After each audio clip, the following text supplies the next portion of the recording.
Late celebration na namin to. Mother's Day guys, pero okay lang yan. At syempre late upload na rin ito. Kaya keep watching. You came in at the right time. Baby, you have changed my life. Everything I do, I want you there. Dahil nga na-busy kami noong Mother's Day guys, so late celebration na ang ginawa namin kasi inantay pa namin na dumating yung aking pamangkin na galing Leyte na nagbabiyahe at that day ng Mother's Day. So gabi na kasi siya dumating guys, kaya wala na kaming time na mag-celebrate pa at busy-busy kami nung umaga. At yun na nga, sinundo ko nga siya doon sa terminal kasama si Kenneth para hindi siya maligaw or sinundo namin doon sa terminal kasi solo lang niya biyahe simula Leyte from here. So ayan, sa buti na lang ay kasama ko si Ate Apple at siya ang nagbabayad ng aming pag Jollibee. So first time nga ng pamangkin ko guys mag Jollibee. Kaya namasyal muna kami kinabukasan na yan. At dahil after namin kumain sa Jollibee, so nag-order kami ng ice cream. But unfortunately, ang haba ng pila. So, naglakad-lakad muna kami at punta kami doon sa may mga palaro. So, ganyan. Naglaro mo. Nag-ikot-ikot muna kami dito. Pampalipas oras. Kasi, dito sa Walter Mart is maliit lang kasi ang area at hindi mo mai enjoy kasi food court lang and then at the same time laruan. And then, grocery. So, ayan, para malibang naman siya at makita niya kung anong itsura ng lugar namin. At dahil dito na rin siya titira guys for the meantime kasi dito siya mag-aaral ng college. So, kailangan mo na niyang mag-ikot-ikot dito kasi aantayin lang niya na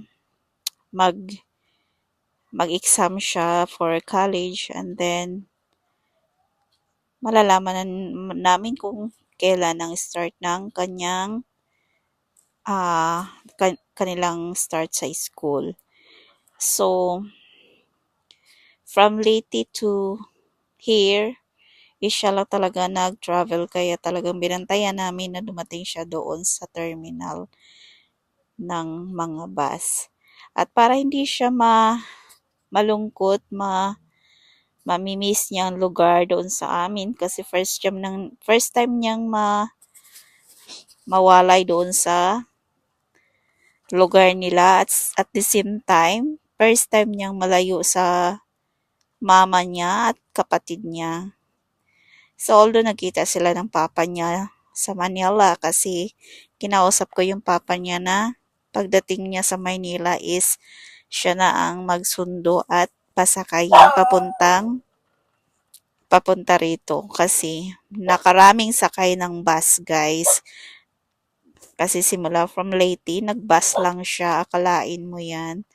At syempre, nag-worried lang din kami kung alam ba talaga niya papunta. Pero for sure, alam niya guys kasi update lang kami palagi sa kanya. So, ayan, naglalaro muna yung mga kiddos. Buti, nakompleto kami lahat ngayon kasi kadalasan hindi sumasama sa akin yung mga anak ko na lalaki kasi tinatamad na yan. May mga sariling mundo na yan. Pero ngayon, nakasama niya yung pinsan nila. Ayan, magsama-sama kami na naggala. So, malalaki na kasi sila guys. Ang hirap na nilang yayain kasi may mga sarili ng mundo. Ayaw na nilang maggala na kasama ako. Ewan ko ba. So, ayan, naglaro-laro muna sila dito. hinayaan ko na lang muna while nag-antay kami sa aming in-order na ice cream, yung palamig nga. Kasi grabeng init sa ano sa bahay. Although hindi naman mainit sa kwarto ko, pero lagi na lang kami kasi nagkukulong sa kwarto kaya naisipan naming lumabas. At para na rin makita niya kung anong itsura sa paligid dito sa amin. Kaya yun lang. So, sinipag na naman ako mag